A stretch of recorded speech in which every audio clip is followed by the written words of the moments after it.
Häzirki wagtda Pekinden gelýän reýsler ýatyrylýar, Türkmenistana baran raýatlar karantina salynýar. Hytaýdaky ýakynlaryny getirmek üçin ýurdun migrasiýa gullugyna ýüzlenýän adamlaryň sany artýar. Şol bir wagtda Hytaýda ýüzlerçe türkmenistanly öz ýurduna dolanmak üçin mümkinçilik gözleýär. Soňky sanlar boýunça Hytaýda koronavirusdan ýogulanlaryň sany 361 adamdan geçipdir. Azatlyk radiosynyň Türkmenistandaky habarçylary şu günler Hytaýdan dolanyp gelýän türkmenistanlaryň karantina salynýanlygyny habar berýärler. Hytaýda okuyan türkmen studentlary 1 fevralda dolanyp başladylar. Diňe bir Mary welaýatyna 60-dan gowrak student getirildi. Emma olary 14 günlük üzgünlüge saldylar. Olary enatalaryna görkezmeýärler diýip Azatlyk Mardaky habarçysy 3 fevralda habar berdi. Onuň sözlerine görä karantin türkmen häkimetleriniň ýurtda koronawirusyň ýaýramagyny öňüne almak boýunça geçirýän çäreler bilen baglanşykly. Habarçymyzyň bellemegine görä enatalar bu ýagdaýda ören aladaly, maglumat ýetmezçiligi olary dowla salýar, aladasyny artdyrýar. Karantina düşenleriň enatalary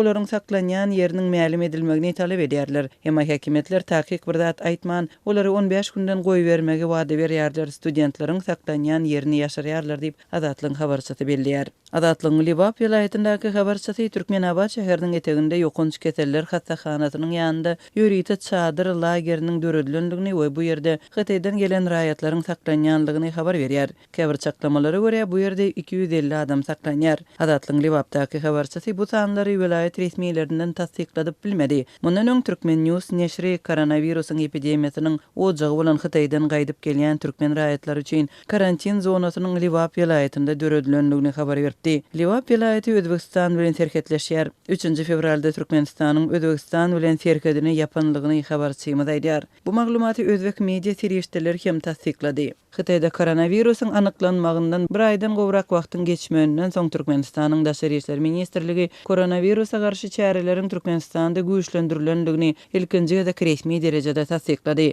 Edaranyň resmi web saýtynda çap bolan maglumatda ýurdun territoriýasyny keselin gelmeginden we onuň ýaýramagyndan goramak üçin terket ýaka regionlarda sanitariýa karantin punktlarda we vilayet sanitariýa epidemiologiýa gulluklarynda gözegçiligiň güýçlendirilýändigi, ýurda wirusyň anyklanan başga döwletlerden barýanlaryň gözegçiligi astynda saklanýanlygy habar berilýär. Habarçylarymyzyň sözlerine görä ýurdun ilaty ilkinji nowatda Hytaýdaky türkmenistanlaryň ýakynlary dowla düşýär. Studentleriň enatalary häkimetlerden öz çağalaryny getirmekde ýardym talap edýärler. Enatalaryň ýüzlerçe migrasiýon gullugynyň öňünde üşýärler, öz çağalaryny Hytaýdan getirmek üçin vilayet häkimligine ýüzlenýärler. Migrasiýa gullugynda we häkimlikde olaryň dowla düşmeli däldigini aýdýarlar we bu mesele barada karara gelinenligini studentleriň ählesiniň ýakyn günlerde gaýdyp geljekdigini wada berýärler diýip Azatlyň Mardaky habarçysy 3 fevralda habar berdi. Şol bir wagtda Türkmenistanyň raýatlarynyň ençemeti öz ýurduna gaýtmak umydy bilen birnäçe günläp Pekiniň halkara aeroportunda garaşýarlar.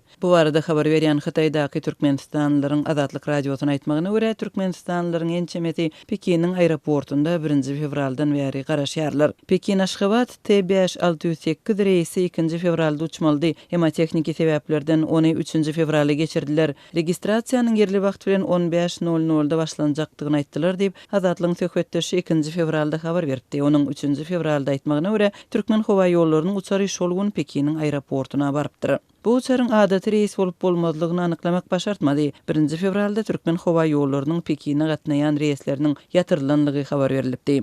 Azatlyk radiosynyň Pekindäki söhbetdeşleri türkmenistanlylaryň ençemetiniň maddi ýagdaýynyň agyrdygyny, olaryň pulsuz galýanlygyny aýdýarlar. Merkezi Bank ýardam bermeň deregine olaryň kredit kartlaryny petikledi diýip söhbetdeşimiz aýdýar. Türkmen resmiýetleri garaşsyz habar serýeşdeleriniň Türkmenistana barýanlaryň karantina düşýänligini, türkmenistanlylaryň öz ýurduna dolanmakda çekýän kynçylyklary barada habar bermeýärler. Ýurt resmiýetleri bu barada çykyş etmeýärler. Soňky sanlara görä Hytaýda koronavirus bilen hasap alynanlaryň sany 2 fevralda 17205 adama ýetdi. Virus dünýäniň 24 ýurdunda hasap alyndy. Birnäçe ýurt şol sanda käbir merkezi ýurtlary Hytaý bilen transport aragatnaşygyny ýatyrdy ýa-da çäklendirdi. Virusyň ýaýramagy sebäpli halkara sport çäreleriniň ençemeti ýatyryldy. Şol sanda Aziýanyň futbol komitetining futsal oýunçy çempionatynyň 26 fevral we 8 mart aralygynda Türkmenistanda geçiriljek oýunlary ýatyryldy.